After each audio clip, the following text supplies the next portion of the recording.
Here we're on a gutter cleaning, and we just want to show you how full this gutter is. Wow, it is really full. And what's happening here is that definitely this gutter has not been maintained, but what's really clogging it, if you reach down in here, there's this thing. Look at that.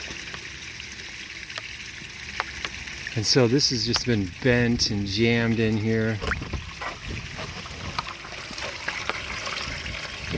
This. These do work,